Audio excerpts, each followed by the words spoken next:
पण विनय कॉम्बॅटमध्ये गेला की ॲक्च्युअल काय झालं होतं तिकडे? त्याला कॉम्बॅट म्हणजे नेमकं तिथे काय झालं खूप त्याच्याबद्दल दुमत आहेत.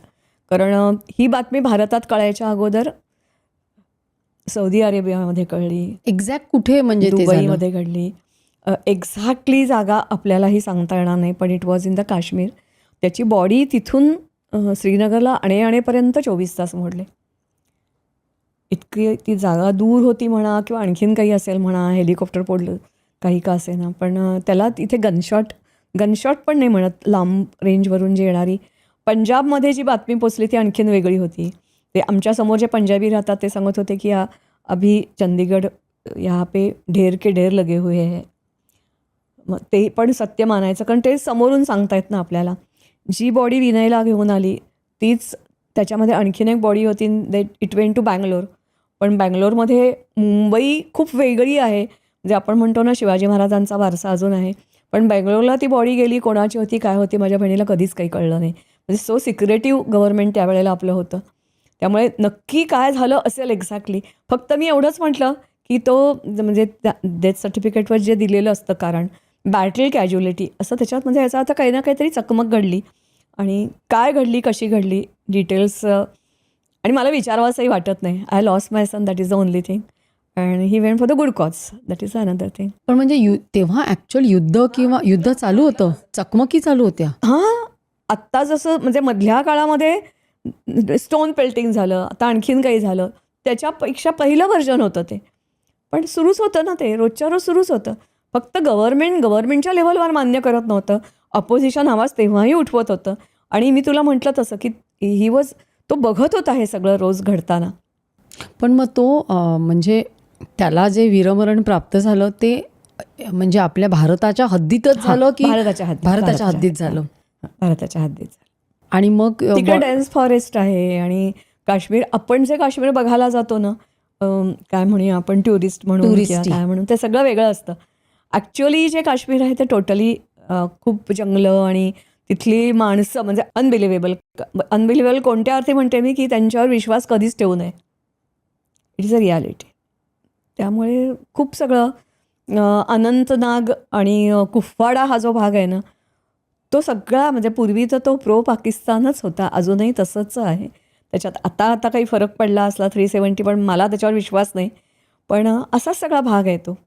कारण मुंबईमध्ये जवळजवळ आपले एक 25 ते 30 असेच वीर आहेत की those who have lost the life in Kashmir. त्यांच्यापैकी बरेचसे सगळे कुपवाडामध्ये गेलेले आहेत. आता कुपवाडा हा काय म्हणूया आपण इल फेमस असा जिल्हा आहे खूप. तिकडे कुठेतरी झालं, आता ते कुठे झालं काय झालं ते एक्झॅक्टली कळायला मार्ग नाही.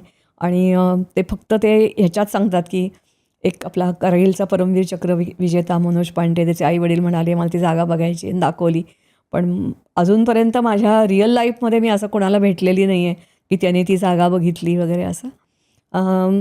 काश्मीरमध्ये पण जम्मू काश्मीर हेरिटेज ग्रुप त्यांनी मला आपलं मेंबर करून घेतलं आहे. काश्मीरची काही लोकं माझ्या संपर्कात आहेत, कारण त्यांना खूप ग्रेट वाटलं की आमच्या काश्मीरसाठी तुमच्या मुलांनी, म्हणून ते अजूनही माझ्याकडे येतात जातात. पण त्या जागेवर जाणं it is not possible for me up to now. याच्या पुढे मला माहिती नाही काय होईल ते. म्हणजे तुम्हाला असं आर्मी नेऊन दाखवत नाही, कारण प्रत्येकाला असं वाटतं ना की नाही, पण का आपण आग्रह धरायचा?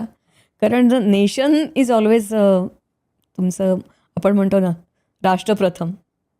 काय फरक पडला? मी तिथे गेले, बघितलं नाही बघितलं, काय फरक पडला? हां, ऑपरेशन पराक्रममध्ये जे लोक गेले ना, ते राजस्थानचं वाळवंट त्या भागातल्या लोकांना काही जणांना संधी मिळाली, कारण that is a peace zone. Kashmir हे पीस झोन नाही आहे ना. पण अजूनही इतकी वर्ष उलटून किती 22-24 किती वर्ष झाली. मी तुला खरं सांगू का, काश्मीरच्यावर आपण कधीतरी एकदम वेगळा टॉपिक बोलता येईल. कारण हा काश्मीर तुला मला माहिती असलेला. गेली काही वर्ष मी फॉरगॉटन किंग्स आणि किंगडम्स ह्याच्यावर काम करते. म्हणजे आपण नेहमी जे ऐकतो की आम्हाला इतिहास शाळेत जो शिकला तो चुकीचा, अर्धवट असा सगळा शिकवला गेला. आणि मला वाटते कोरोनाच्या अगोदर मी सुरुवात केली आणि कोरोनाच्या काळामध्ये मला वेळ मिळाला हे सगळं करायला. एकूण मला सुरुवातीला मला असं म्हणतो ना अंधारात चाच पडत असतो ना, तशी मी होते. मग मला कुठेतरी डायरेक्शन मिळाली, कारण so many army officers they are in touch with me. आणि ते मला पण अंटी म्हणजे आत्ताच परवा ओम जहांगीर येऊन गेला, असं कोण ना कोण येत असतं जात असतं. वेटरन कर्नल होते, तर ते म्हणतात आय एम रिअल राजपुतानी आणि लढाऊ आहे.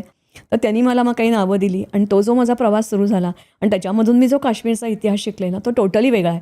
म्हणजे त्याच्यावर एकदा आपण एक वेगळा हवं तर एपिसोड करूया, की आम्हाला काश्मीर म्हणजे काय खरं तर माहितीच नाही. Kashmir was never own by the Mughals, never. आता ते जे काही टिमटिम करतात तसं काहीच नव्हतं. Kota Rani was a last Hindu queen आणि ती त्यावेळच्या शारदा विद्यापीठाची ग्रॅज्युएट होती. म्हणजे आपले सगळे भ्रमनिरास होतात काश्मीरबद्दल. काश्मीर कधी जिंकलेलं नाही आणि मग काश्मीर कधी ते पादाक्रांत केलं आणि काय झालं, हा सगळा खूप वेगळा आहे.